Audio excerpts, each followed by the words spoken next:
अस्सलाम वालेकुम। LSN news के साथ मैं हूँ खिज़रियात। लोधरा से एक अहम खबर शामिल करते हैं।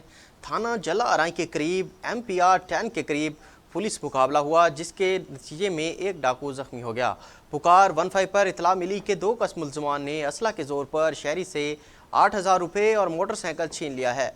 इतला पर जला अराई पुलिस ने डाकुओं का ताकुब किया और 10 MPR के करीब पुलिस गाड़ी को देखते ही डाकुओं ने पुलिस पर फायरिंग शुरू कर दी। पुलिस की हिफाजत खुद इख्तियार के तहत जवाबी फायरिंग से एक डाकू अपने साथी की फायरिंग से जख्मी हो गया।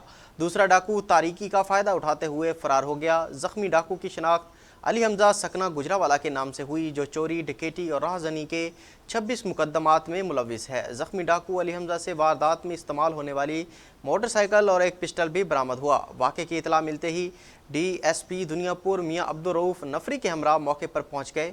फरार डाकू की गिरफ्तारी के लिए खसूसी टीम तश्कील दे दी गई है।